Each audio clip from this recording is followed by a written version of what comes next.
So hi my beautiful viewers, अस्सलाम वालेकुम। कैसी है सब? ठीक है ना? भाई आप सब ठीक होंगे, बढ़िया होंगे। हाँ, मैं भी ठीक हूँ, पर थोड़ा सा सैड। पर क्यों सैड हो? वो तो शायद आप लोगों को पता ही होगी ना। अरे यार समझो करो ना। एक तो इस साल में मेरी लाइफ में बहुत कुछ हो गया, बहुत कुछ। मेरा माँ का डेथ, मेरी तबीयत खराब, और ऊपर से मैं पहले वाली स्टोरी भी नहीं कंप्लीट कर सका। इधर मैं स्टोरी भी नहीं डाल सका। मतलब क्या बोलूँ, सब कुछ मिला के मैं थोड़ा ज़्यादा अपसेट थी, मैं थोड़ा ज़्यादा ही सैड थी। फिर कोई ना, अब मैं वो पहले वाली स्टोरी भी बहुत जल्दी ख़त्म करने वाली हूँ। और नया स्टोरी ये गेस करो। राइट, बिल्कुल राइट। अब मैं एक बहुत अच्छा सा न्यू स्टोरी लेकर आ रही हूँ, जहाँ पे जहाँ पे धमाकेदार कुछ होने वाली है।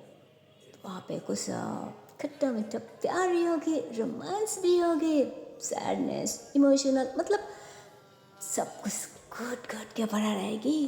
कोई ना, अब चलिए हम नया स्टोरी पे चलती है, ठीक है? और स्टोरी के पहले हमें यहाँ पे एक बहुत ही सुंदर सा, बहुत ही खूबसूरत सा गांव दिखा रही था, जहाँ पे हर तरफ बस पेड़ ही पेड़ है, हर तरफ किसान ही किसान है।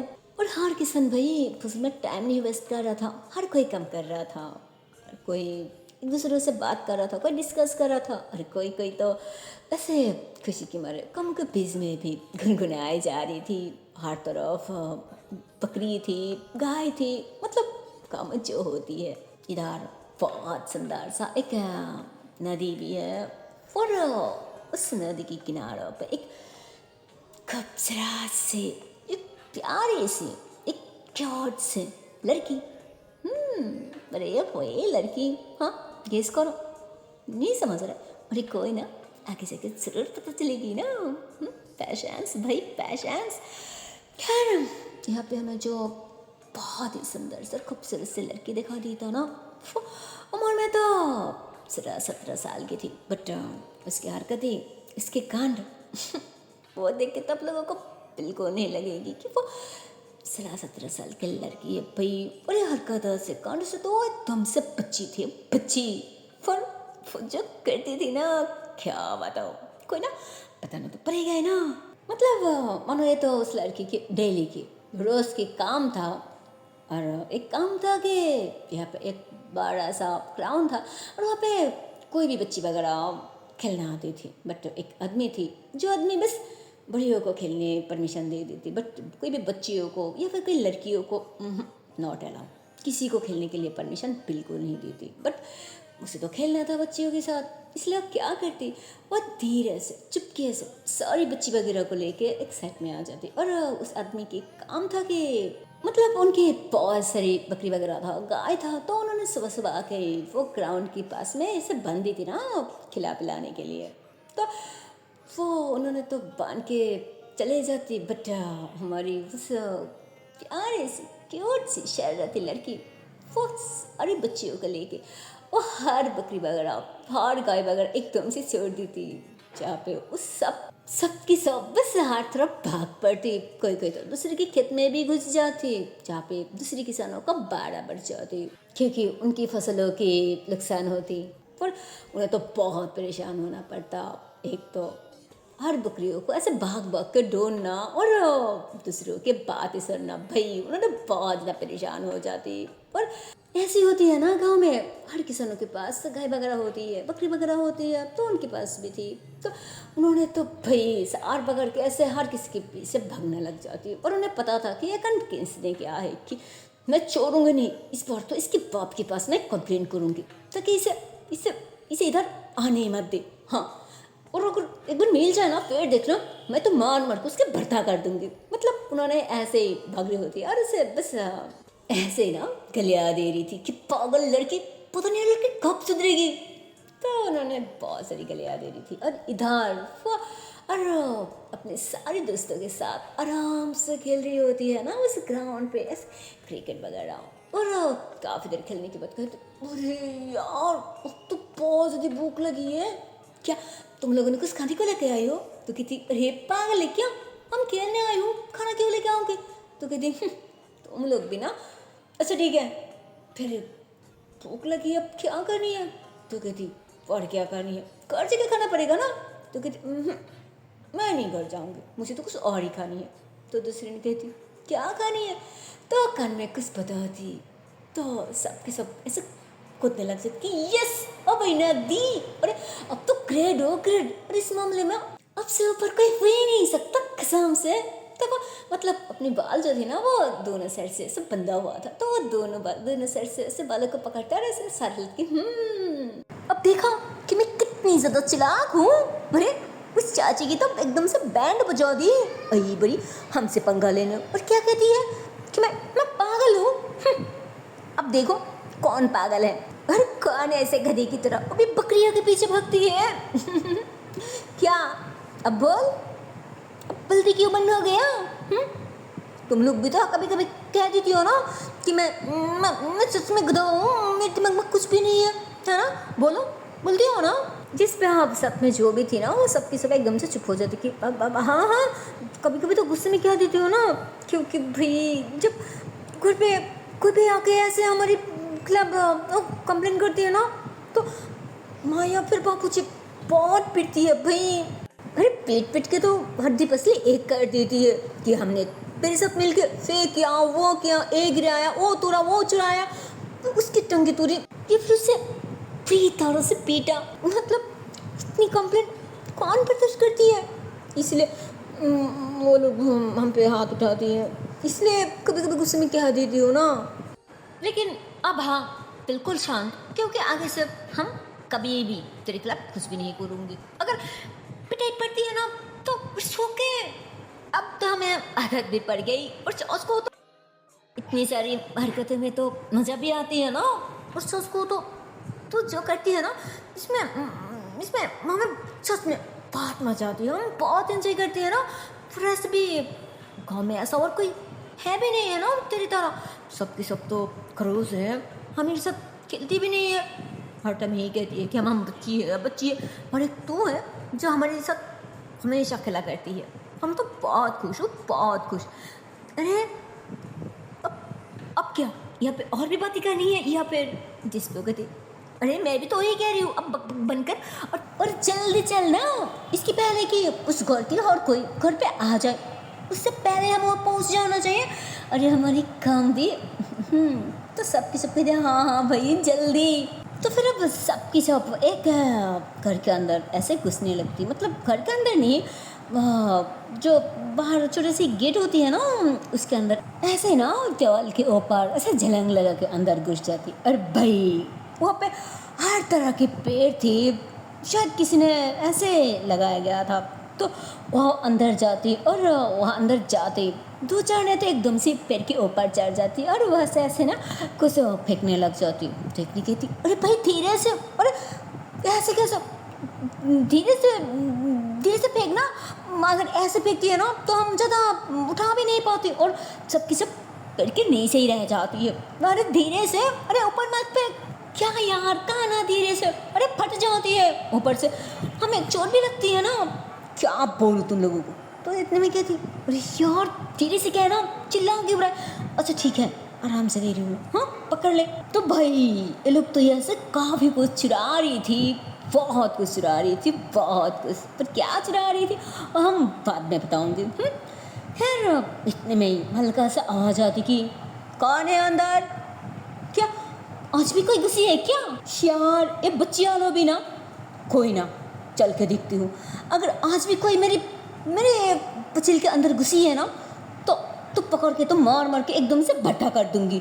हाँ तो उन्होंने ऐसे ही बोलती और फिर हाथ में एक डंडा लेके इधर ही आ रही होती है, पर तभी किसी ने देख ली थी और एकदम से जोर से चिल्ला दी थी कि भाई लो अगर जान प्यारी है और पिटाई से बचनी है फिर भगो।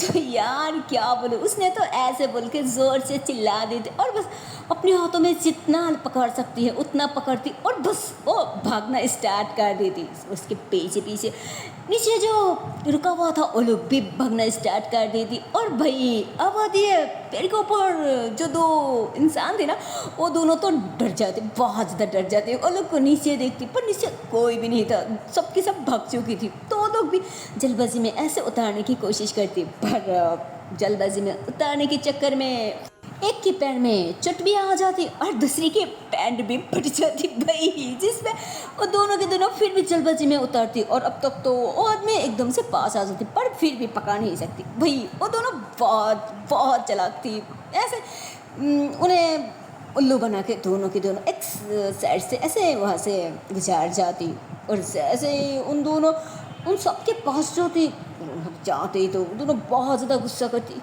कि देखो तुम लोग के चक्कर में हमारी क्या हाल हुई है, तो दिखाती कि देखो यार तुम लोगों के चक्कर में मेरे पैंट भी फट गई है, आज तो मम्मी मुझे छोड़ेगी नहीं, मुझे मुझे बहुत डटेगी, पीट भी देगी क्या यार। जिस पे दूसरी ने कहती हाँ और मुझे भी देखो मेरी कितनी ज़्यादा चोट लगी है। जिस पे उसने कहती हाँ हाँ तो क्या हो गया, ऐसे खाना भी तो मिली है ना, और कोई ना मैं यहाँ पे दवाई लगा दूंगी, मेरे घर पे बहुत सारी दवाई हैं, देखना बाद में ठीक हो जाएगी, अब बैठ ना, अरे अरे आराम से खा ले, देख ये मैंगो, वाह मैं लव इट, अरे तो बहुत टेस्टी है बहुत। यार दिल तो कर रहा है मैं सारी खा जाऊँ, तुम लोगों को एक भी ना दो, पर क्या कर सकती, पूरी कम तो सब साथ में मिल के क्या ना, इसलिए देना पड़ रहा है, लो अब तुम लोग भी खा लो। जिस पे दूसरी ने कहती अरे सिर्फ मैंगो क्यों खा रहा है, एक केला भी खा ना, अरे ये भी बहुत टेस्टी है बहुत मीठी है, वाओ अरे आज तक इतनी मीठी एक केला फिर मैंगो कभी नहीं खाया। हाँ हमारे घर पे पापा भी लाती है पर इतनी मीठी कभी नहीं होता। जिस पे उसने कहती हाँ हाँ मीठी तो होगी ना, चुरा के जलाई हूँ। ऐसे मेरी मौसी कहती है चुराने वाली खानों कुछ ज़्यादा ही मीठी होती है, वो आज ही पता चला। तो ऐसे बोलकर सबकी सब हंसने लगता है और सबके सब मिल के ऐसे खाना स्टार्ट कर दी थी ना, वहाँ एक पेड़ के नीचे बैठ के सबके सब खा रहा था। और चौच को तो भाई वो लोग खाने वाली से जी बहुत कुछ चुराया था, बहुत कुछ, मतलब अब समझ आ रहा ना कि वाला क्या चुराया था। अरे वहाँ से वो खाने के लिए पेड़ से वो कुछ केला और मैंगो वगैरह चुराया था, और भी कुछ चीज़ थी, मतलब 3-4 तरह की खाने की चीज़ जो लोग वहाँ से चुराया था। तो लोग रिलैक्स होकर आराम से अब बैठ के पेड़ के नीचे, मतलब एक बड़ा सा पेड़ के नीचे के बैठ के अब रिलैक्स से खा रहा था। और इतने में पीछे से भी जोर से आवाज़ आती कि शैतान बच्ची, मुझे पहले ही पता था कि सारी की सारी तुम लोगों की क्या दारा, तुम लोगों ने किया है ना मेरी सारी पेड़ की सत्यानाश। हाँ आज तो मैं किसी को नहीं छोड़ूंगी, तुम्हारे पापा क्या वहाँ वो जो मास्टर है ना उनके पास मैं अभी के अभी कंप्लेन करूँगी तुम्हारे खिलाफ। और तुम लोग क्या देख रही हो, तुम लोगों के घर पे भी जाऊंगी और एक कुछ चुन के ना अपने मम्मी पापा से शिकायत लगाऊंगी, फिर देखना, फिर जब ठंडी पड़ेगी ना फिर याद आएगी, फिर पता चलेगी कि दूसरी की सामान चुराने की सजा क्या होती है, समझी।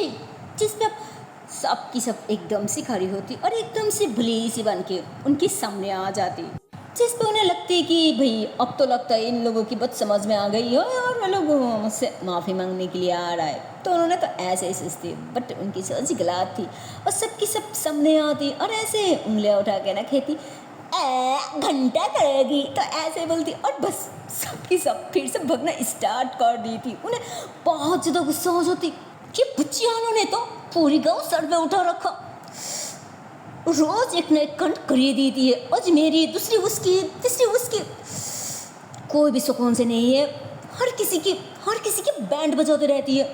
आज तो मैं नहीं छोड़ूंगी, मैं अभी जा रही हूँ, अब इसकी पापा से इसके खिलाफ कंप्लेन करूँगी, हाँ अभी की अभी। तो उन्होंने गुस्से में अब ऐसे रास्ते से चलना स्टार्ट कर दी थी ना उसकी पाप के पास, मतलब उसकी पापा से कंप्लेन करने के लिए। और ये लोग तो एकदम से भाग के एकदम से थक चुकी थी, फिर नदी के किनारों पे आके बैठे जाते और बहुत ज़्यादा हंसरी होती है कि आई बड़ी हमें बैंड बजाने, अरे हम बैंड बजाती है लोगों ने नहीं हमारी बजा सकती है, तो उन्होंने क्या चीज़ है। तो ऐसे बोल के ना सबकी सब हाजिरी होती है। दो जाके नदी पे ऐसे हाथ मुँह धोने लगती कि चल एक कम करती है, हम यहीं पे नहा लेती है। तो उस लड़की ने कहती मुझे नहीं नहाना, तुम लोगों को नहाना है तो तुम लोग नहा लो ना, मैं यहीं बैठी हूँ।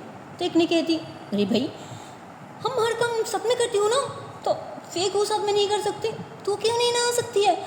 तो उसने ऐसे कहती वो मौसी ने मना किया कि मैं लड़की हूँ ना और मैं प्री भी हो गई हूँ, इसलिए मुझे इस तरह से नदी में नहीं नहाना। तो कहती अरे क्या यार, लड़की है, प्री हुई है तो क्या हो गया, अरे चल ना।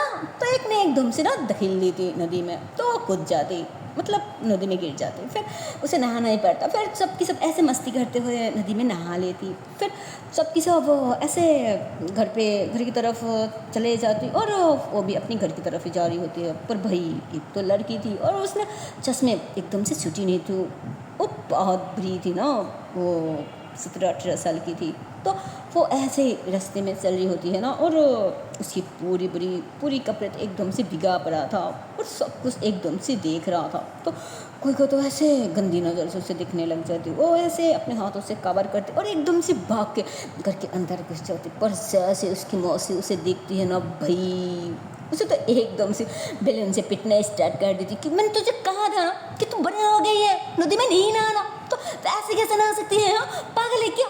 लोग सच कहती है तो ना सच में पागल है। पता नहीं तू ऐसे रास्ते से कैसे गुजरा, पता नहीं कितनी लोगों से गंदी नजर से तुझे घुरा है।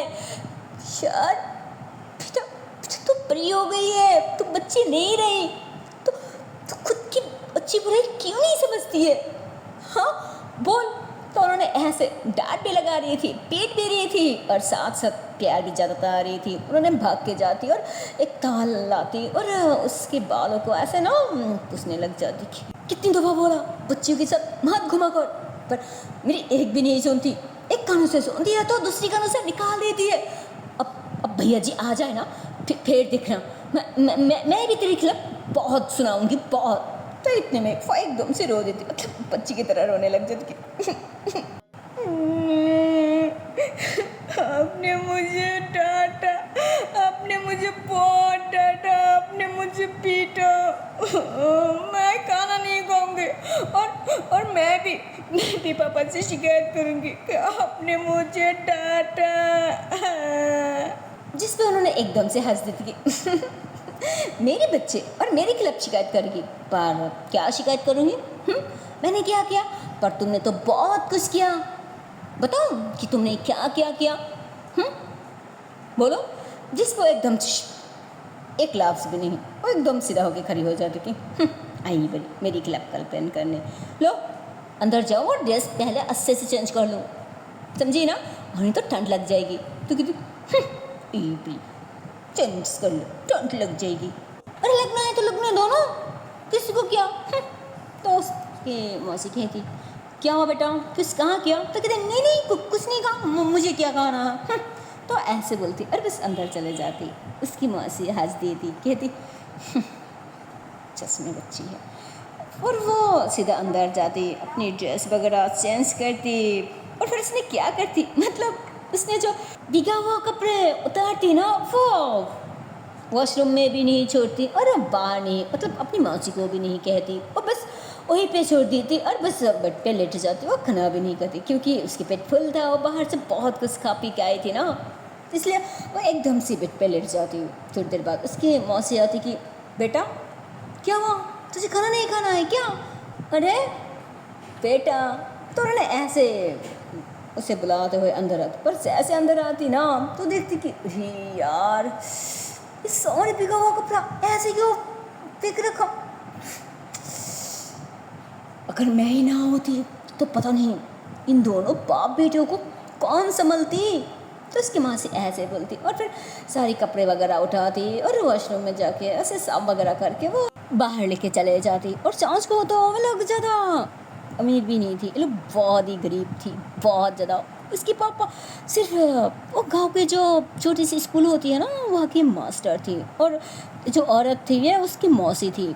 इन्होंने शादी के बाद अपनी ससुराल थी, पर कुछ दिनों के बाद उनकी हस्बैंड की डेथ हो जाती और इनकी कोई बच्ची वगैरह भी कुछ भी नहीं होता, तो वहाँ से इन्हें भेज दी थी। इन्होंने कहाँ रही थी, और उसी वक्त उसकी माँ की भी डेथ हो जाती, और इसलिए उन्होंने मतलब अपनी बहन की डेथ होने के बाद उन्होंने यही रह जाती अपनी बहन की बच्ची की देखभाल करने के लिए, क्योंकि उससे देखभाल करने के लिए कोई नहीं थी, इसलिए उन्होंने सिर्फ अपने बहन की बेटी के लिए यहीं रह जाती और दूसरी शादी भी नहीं करती। और उसकी माँ की डेथ होने के बाद उसकी पापा भी शादी नहीं किया था।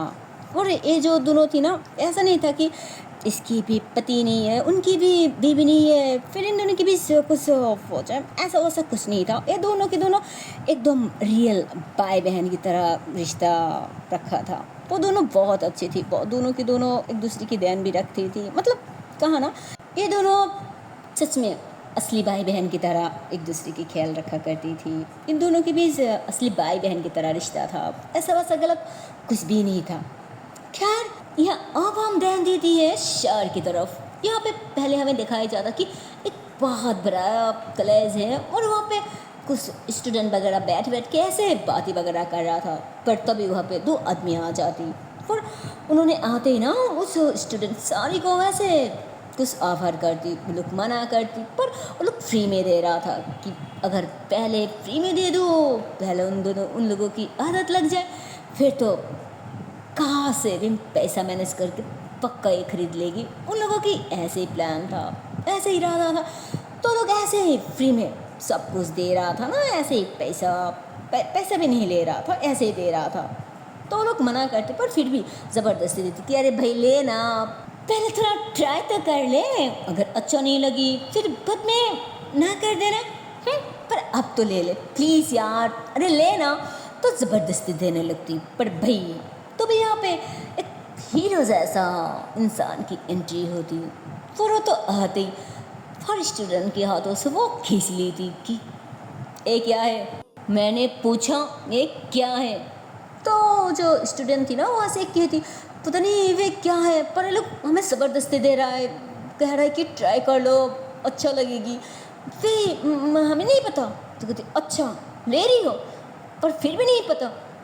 तो एक ने कहती, मतलब वो घबरा जाती कि ट्रस्ट नहीं भैया, सच में हमें नहीं पता, और ये लोग पहले भी आया है, हमने पहले भी मना किया, पर फिर से आज भी आ गई, पता नहीं ये लोग क्या चाहती है, और आखिर उसे है क्या जो हमें ज़बरदस्ती देना चाहती है। हमें तो वो भी नहीं पता।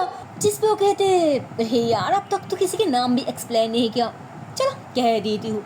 इसके नाम था आकाश। हाँ, तो आकाश ने कहती अच्छा नहीं पता, तो आगे जानने की कोशिश भी मत करो, क्या समझी ना। चलो अब अच्छी बच्ची की तरह क्लास की तरफ, ओके। और ना मैं देखती हूँ। हाँ तो ब्रो अब मुझसे बात करो, ठीक है, बोलो आखिर तुम लोग चाहती क्या हो, और आखिर है क्या। जिस पे हाँ वो लोग थोड़ा सा घबरा जाती, और हर बार में अपने हाथ में जो भी पैकेट वगैरह था ना वो जल्दी से अपनी जेब में डाल दी थी कि हाँ हाँ जो भी है, पर हम तुम्हें क्यों बताऊँ, आखिर तुम हो कौन। हाँ, जिस पे आकाश ने कहती मैं कौन हूँ, हाँ मैं कौन हूँ, कोई ना अभी समझ जाओगी कि आखिर मैं कौन हूँ। तो ऐसे बोल के ना अब उसने हाथ उठा दी कि उन दोनों को पंच करती, दोनों की दोनों वो पे गिर जाती। तो जैसे वो दोनों पे गिर जाती, और भी कुछ लोग जो दरी में बैठा होता ना, तो वो भी भाग के आते, और यहाँ पे तो एक बहुत बड़ा एक अच्छा खासा लड़ाई हो जाती, फाइट हो जाती। तो भाई यहाँ पे तो अब आकाश ने सभी को गुस्से में बुरी तरह से पीट दी थी भाई, बहुत ज़्यादा पीटती, बहुत ज़्यादा।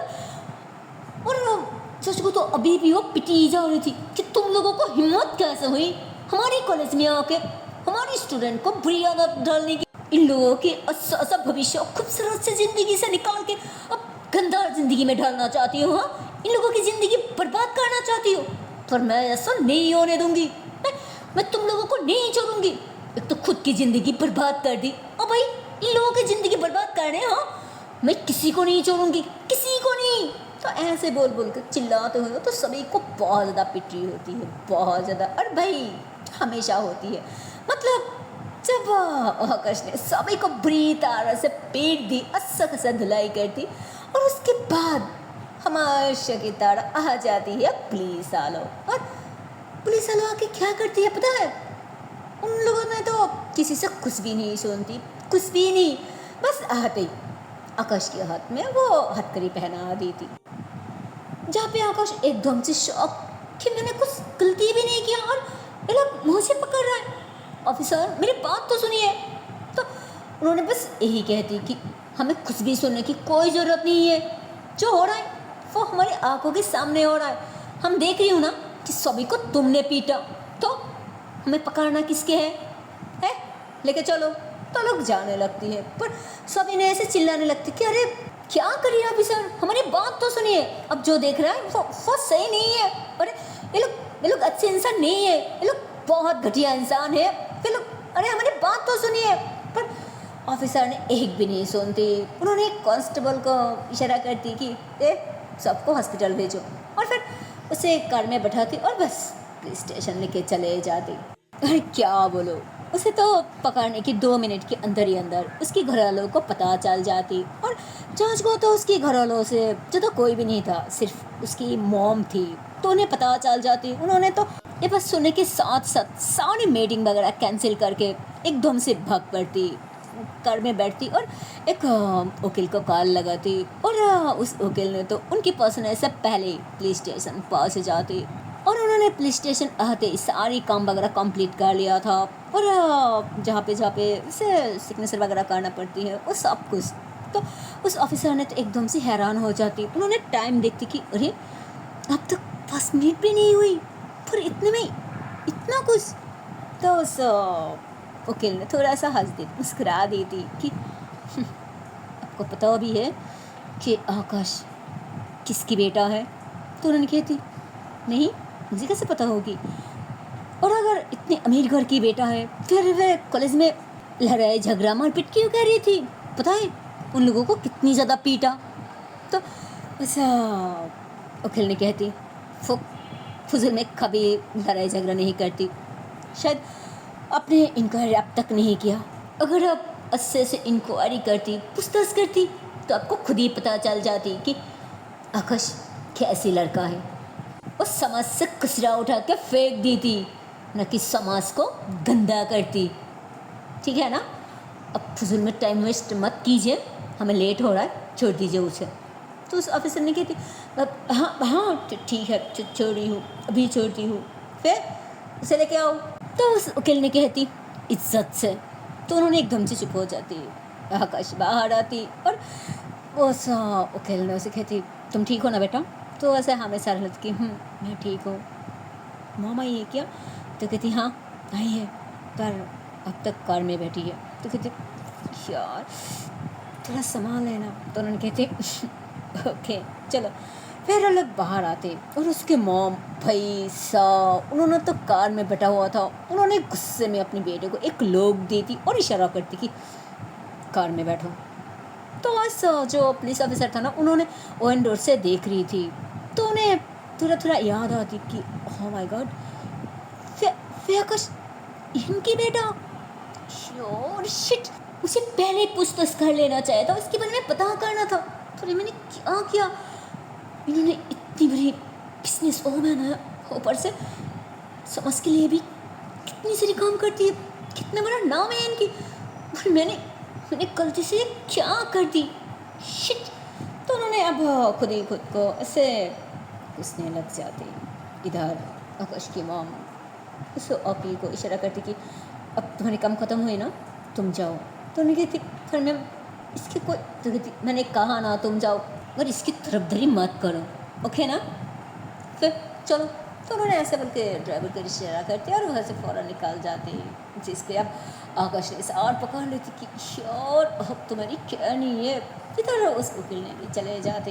थोड़ी देर में लोग घर आ जाते और घर आते भाई साहब उसकी मॉम तो उसे बहुत ज़्यादा सुनाने लग जाती कि जरूरत क्या थी तुम्हें यहाँ आने की, वहाँ में थी अच्छी थी ना, अब्रोड में तुम्हारी प्रॉब्लम क्या थी? हाँ तुम वही चले जाओ, वही तुम्हारे लिए सही होगी, और जब तक यहाँ पे रहोगे ना हमेशा कुछ ना कुछ काम करते ही रहोगी, क्योंकि तुम्हें गलत काम दिखा नहीं जाता और लोगों को अच्छा काम आता नहीं है, तो तुम हमेशा ऐसे ही करते रहोगी। और हमेशा क्या देखो, बस तुम्हें पुलिस उठा के लेके गई, आगे और भी लेके जाएगी, फिर सोचो मैं ये सब देख नहीं सकती, मैं ये सब सहन नहीं कर सकती बेटा, इसलिए तुम्हारे लिए यही बेटा रहे, तुम यहाँ से चले जाओ। मैं पहले भी अकेली थी ना, मैं आगे भी अकेली रह लूँगी। तो उन्होंने तो गुस्से में भाई ऐसे ही कह दी थी ना अपनी बेटे को, पर कहते उन्होंने किस तरफ घूम जाती, उनकी आंखों पे आंसू थी। उन्होंने ऐसा तो कहना नहीं चाह रही थी, बट अपने बेटे की हालत उन्हें दिखा नहीं जा रहा था। अरे भाई पुलिस उसे पकड़ लेके गई थी अपनी अपनी लाल को, तो उन्होंने कैसे सहन कर पाती, इसलिए उन्होंने एकदम से रोने लग जाती। इधर आकाश को भी गुस्सा आ जाती कि हाँ हाँ ऐसी कह रही है जैसे सारी गलती मेरी थी, मैं खुशी से या फिर अपनी मर्जी से उन लोगों को पीटा है ना, और वो लोग गलत कर रही थी, और छोटी छोटी बच्चियों को गलत रास्ते पे ले जाने की कोशिश किया, तो ये सब मैं कैसे सहन करती, इसलिए मैंने हाथ उठा दी।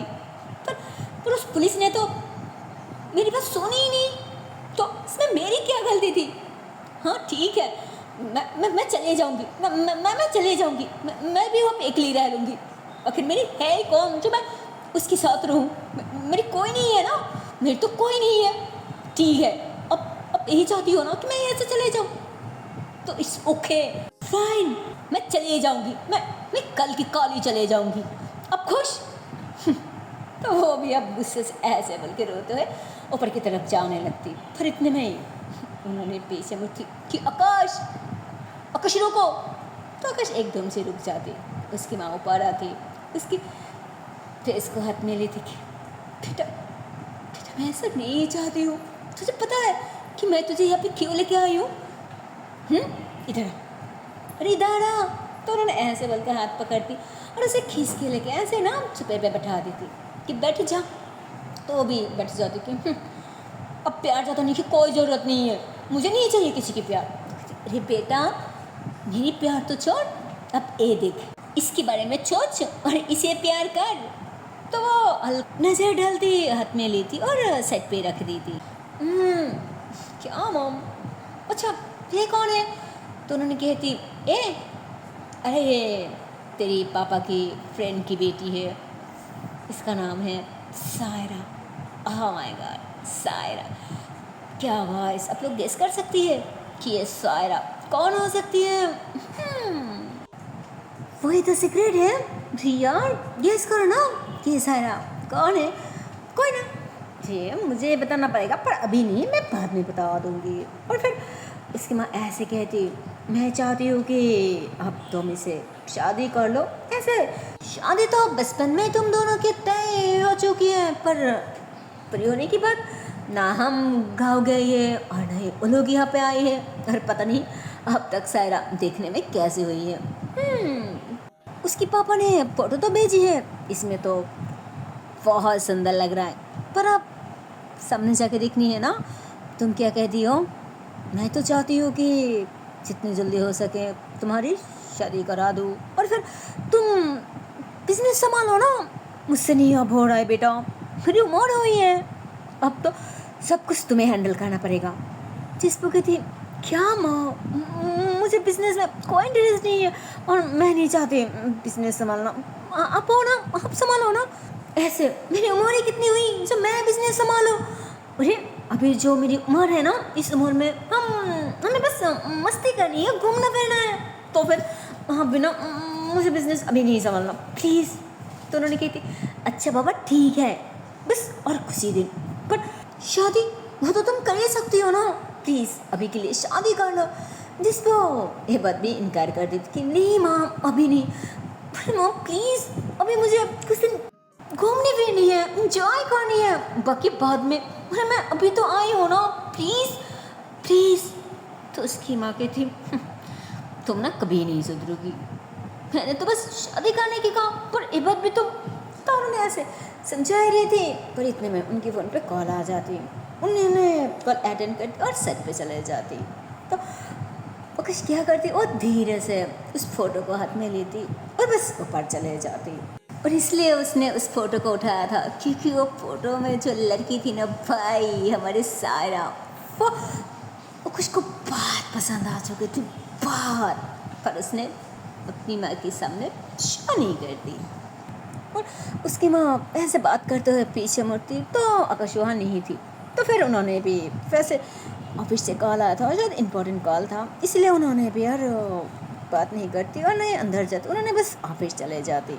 और इसके बाद हम अब ध्यान देती है गांव की तरफ, हमारी सायरा की तरफ। यहाँ पे सायरा सो रही थी और अभी तक शाम नहीं हुआ था, मतलब शाम होने वाली थी, हल्का हल्का अंधेरा आ रहा था। तो इतने में उसे किसी ने बुला रहा था ना ऐसे चिट्ठियों से। तो वो समझ जाती कि लगता है कोई मुझे बुला रही है, क्योंकि ऐसे आगे से तो कोई बुला नहीं सकती थी, क्योंकि सभी को पता था भाई कि घर पे उसकी मौसी है, और अगर आगे से जो भी उसे बुलाने जाएगी तो उसे ही पिटाई पड़ेगी, इसलिए कोई भी नहीं जाती। और ऐसे इशारों पे और सीटों से बुलाया करती थी हर कोई, मतलब इन लोगों के ग्रुप में जितनी सारी बच्ची वगैरह था सबको मतलब इशारों में और सिटियों में बुला रही थी। तो सारा को हल्का सा आ जाती तो कहती अरे इसको उसने क्यों बुला रहा यार। तो ऐसे बोल के धीरे से उठती और फिर ऐसे फ्रेंड दूर से दिखती तो उसे बुला रहा था कि अरे इधर आप बात करनी है। तो कहती अरे शाम होना है, मुझे नहीं जाना प्लीज़ यार, चले जाना, सुबह आ जाऊँगी पक्का। तो कहती अरे नहीं अभी, और नहीं तो पता नहीं कितनी पिटाई लगने वाली है, जल्दी। तो कहते पिटाई पर क्यों। तो कहते आ जाना बताती हूँ। तो कहती अब हाँ आ रही हूँ। फिर वो चुपके से ना ऐसे बाहर आ जाती है। तो उसकी मौसी कहती अरे कहाँ। तो कहते अरे यही हो, अब कहाँ जानी है, कहीं नहीं जा रही, यही हूँ। तो ऐसे बोल के धीरे से बाहर आती, पर बाहर आते हुआ एकदम से भाग पड़ती और उसके पास आ जाती कि हाँ बताओ क्या हुआ, तो पिटाई क्यों पड़ने वाली है। तो बच्चे ने कहती अरे यार ज़ायरा तू भी ना सच में दिमाग की पागल है। तो वो पता है ना सुबह हमने क्या कांड किया, अरे उस बुढ़ी की वो सारी गाय और सारी बकरी वगैरह छोड़ दी थी ना उन्होंने हमारी। तो ऐसे बोलकर ना उसने एक के नाम बता दी कि उसकी घर पे शिकायत की, उसकी माँ ने तो उसे बहुत डांटा बहुत पीटा। अब पता है वो मेरे घर पे जा है, बाद में तेरे घर पे भी आएगी, उसकी पहले उसे ठिकाना लगाना पड़ेगा, कुछ ना कुछ कहना पड़ेगा, और नहीं तो हम पिटाई से नहीं बच सकती।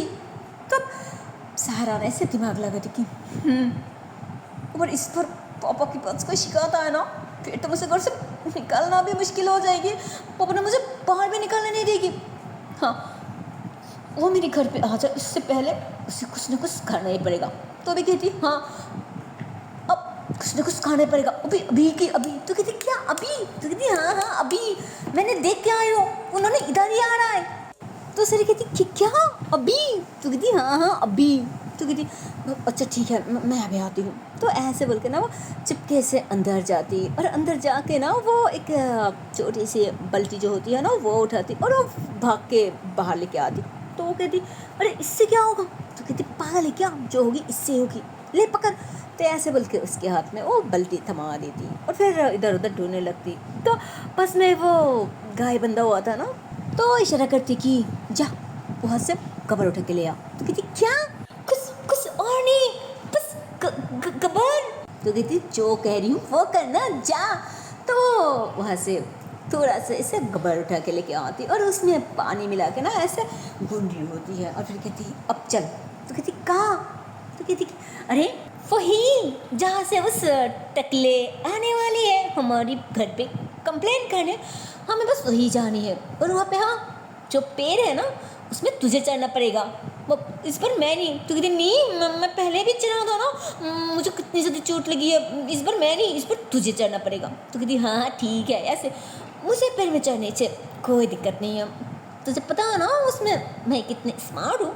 तो कहती हाँ समझ आ रहा है तू कितना स्मार्ट है, ऐसे थोड़ा तो चढ़ नहीं पाती बाद में गिर जाती है, अब अई बड़ी। अच्छा ठीक है मैं चढ़ लूँगी। तो कहती क्या सच में। तो कहती हाँ सच में, अब तू बस मुझे थोड़ा हेल्प कर देना। तो कहती अच्छा ठीक है।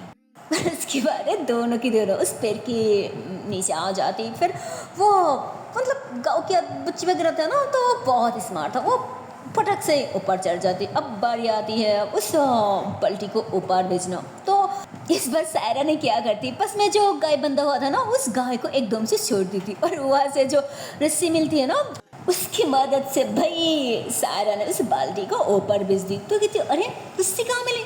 तो कहती कहाँ मिली मतलब उस गाय को छोड़ दी। कहती अरे यार तो भी ना, अब पता है इस गाय क्या करेगी, अरे दूसरों की खेत में फसल बर्बाद कर देगी। तो कहती हाँ तो हमें क्या, अरे तो ऊपर करना। तो कहती अच्छा ठीक है। फिर उसने वो बाल्टी को ऊपर कर दी और इतने में उसे दिखा दी था कि अरे वो टकले आ रहा है दानी। तो कहती हाँ ठीक है तो चुप जाना। तो सायरा ने दूसरे पेड़ के पीछे एकदम से चुप जाती और वो एकदम से पोजीशन लेती कि जैसे ही उस टकले ने यहाँ आएगी तो अब तो उन्हें छोड़नी नहीं है वैसे, उनकी हालत खराब करनी है ताकि उन्होंने हमारी घर तक पहुँच ना सके। तो उसने तो अच्छे से पोजीशन ली थी और भाई सच में बिल्कुल वैसा ही होता। उन्होंने जैसे पैर के नीचे होती है ना भाई, उसने तो सारी की सारी बस उनकी ऊपर गिरती और साथ साथ उससे बलती भी भाई। और उन्होंने तो अब कुछ देख भी नहीं पा रही थी क्योंकि वो एक तो इतना गंदा था और ऊपर से इतनी ज़्यादा उनके हाथ खराब हो जाते हैं ना, ऊपर से उनके सर पे उस बल्टी भी थी। तो उन्होंने एकदम से हाथ पर पूरी की पूरी गंदा हो चुकी थी। तो उन्होंने किसने ये सब किया? तो ऐसे बोल कर उन्होंने ऐसे उस बल्टी को ऊपर करने की मतलब अपने सर से हटाने की कोशिश करती, उन्होंने हटा ही नहीं पा रही थी क्योंकि उनकी पूरी बॉडी एकदम सी गंदा हो चुकी थी। तो तब उन्होंने उस बल्टी को भी अपने सर से हटा ही नहीं पा रही थी कोशिश, तब बात कर रही थी। पर इतने में सारा ने सीटी बजाती, वो फौरन नीचे उतरती और बस दोनों के दोनों वो आपसे हाथ पकड़ के एकदम से भागना स्टार्ट कर दी थी। और उन्होंने बस चिल्लाए जा रही थी कि किसने ये हरकत किया? हाँ, मैं किसी को नहीं छोड़ूंगी, मैं सभी को देख लूंगी, सभी को। और वो दोनों तो बस हंसी बटर इतनी ज़्यादा हंस रही होती है, इतनी ज़्यादा हंस रही होती है और भाग भी रही होती है। और भागते भागते भाई हमारे सारा वो तो किसी के साथ टकरा जाती और जिसके साथ टकरा था ना भाई वो तो उसे हैरान होके दिखने लग जाती। और उसने कोई लड़का नहीं था भाई, वहाँ पे तो कोई लड़की थी। और जैसे वो उसके साथ टकराती ना वो तो एकदम से हैरान होके बस सारा को दिखने लग जाती। तो इतने में ही उसकी कार से उसके एक असिस्टेंट भी निकलती कि अरे मैडम जी क्या हुआ, अब ठीक तो हो ना? फिर ये पागल लड़की देख के नहीं चल सकती, हाँ खराब कर देना मेरे मैडम के सारे कपड़े। तो इतने में वो हाथ आगे करती कि बस। तो कहती अरे ऐसे कैसे मैडम जी, देखा ना आपके सारे कपड़े गंदे कर दी। और एक वाह क्या है, हाँ ऐसे भाग के हो रही थी क्या तुम लोगों के पीछे? कोई भाग आ गई या फिर कोई राक्षस? हाँ तो इस तरह से भाग रही हो, आई कहाँ से? और घर कहाँ है तुम्हारी? तो कहती कहाँ ना बस। तो एकदम से चुप हो जाती। तो सारा एकदम से घबरा जाती और थोड़ा सा पीछे होती। पर आगे जो लड़की थी ना वो अब तक उसे कुछ भी नहीं कह रहा था, बस उसे हैरान होकर देख रही थी। इतने में वो थी अरे रुकी क्यों है, भागना और नहीं तो हम पकड़ा जाएंगे, फिर देख ना। तो कहती हाँ चल। तो ऐसे ही बोलती और बस वो दोनों फिर से भागना स्टार्ट कर दी थी। और ये पे जो लड़की खड़ा हुआ था ना वो तो बस उसे भागते हुए देख रही थी और थोड़ा सा मुस्कुरा दी। फिर उसकी असिस्टेंट कहती अरे मैडम जी चलिए देख क्या रही है? तो वे कहती हाँ चलो। फिर वो लोग भी चले जाते। सो गाइस इसकी आगे वाली पार्ट देखते हो नेक्स्ट वीडियो पे और देखती हो कि यह लड़की कौन है और उधर जो शाम में कोई बैठा हुआ था किसी की इंतजार में किसकी फ़ोटो लेके वो कौन है। सो अगली वाली पार्ट में शायद हमें सब कुछ पता चलेगी। तब तक के लिए टाटा बाय बाय।